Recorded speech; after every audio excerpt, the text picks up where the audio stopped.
بسم اللہ الرحمن الرحیم نحمدہ ونصلی ونسلم علی رسولہ الکریم۔ چلو بھائی بچوں، ماشاءاللہ بہت ساری دعائیں وغیرہ اور قرآنی آیات اور صورتیں آپ کو بتائی جو سونے سے پہلے پڑھنی ہیں، اور بھی بہت سی احادیث کی کتابوں میں ہیں، لیکن انشاءاللہ یہ جتنی بتا دی گئی آج ایک بتاتا ہوں اور بس یہ چیپٹر کلوز کرتے ہیں، اور انشاءاللہ پھر کل کو اور پرسوں کو 2 دن میں اس کا خلاصہ پیش کر دوں گا جو اب تک آیا ہے۔ یہ ایک دعا ہے، الحمدللہ الذی اطعمنی وسقانی، الحمدللہ الذی کفانی وآوانی، الحمدللہ الذی اطعمنی وسقانی، الحمدللہ الذی من علی فافضل، اللہم انی اسألک بعزتک ان تنجینی من النار۔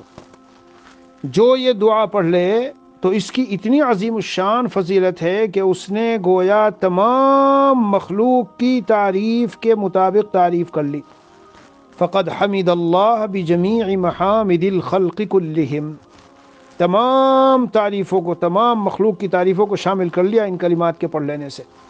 فوٹو آپ کو بھیج دیں گے، عمل کیجئے۔ بس یہ جتنی دعائیں آ گئی ان سب کو اگر آپ پڑھیں اور سب صورتوں کو تو 10-12 منٹ سے زیادہ وقت نہیں لگتا۔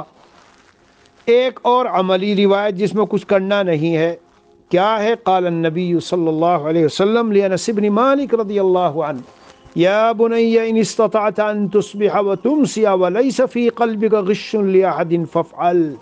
صبح شام اس حال میں کرو، دل میں کسی کے متعلق کینہ نہ ہو، اے انس تو ایسا کر لینا۔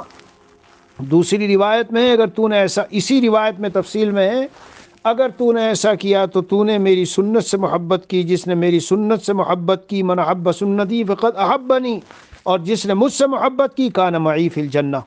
تو میرے پیارو، عملی ایک دل کی ایک خاص، حضور پاک صلی اللہ علیہ وسلم کی ایک خاص کوالٹی اور صفت یہ ہے کہ کینہ نہ ہو کسی کی طرف سے۔ یہ ہم روزانہ دل میں ذرا چیک کر لیں، سونے سے پہلے صبح و شام چیک کرتے رہیں، غور کرتے رہیں۔ بہت زیادہ کینے بھرے ہوئے آج کل لوگوں کے دلوں میں، موت آ گئی تو اس حال میں آئے گی کہ سیدھے جنت میں جاؤ گے۔ اللہ تعالیٰ ان تمام قولی عملی جو سنتیں بیان ہوئی، اللہ اس سب پر عمل کی توفیق دے۔ انشاءاللہ کل اور پرسوں کو پورا خلاصہ لکھ کر بھی اور ویسے بھی پیش کر دیا جائے گا۔ صلی اللہ نبی الکریم وعلی آلہ واصحابہ اجمعین والحمد للہ رب العالمین۔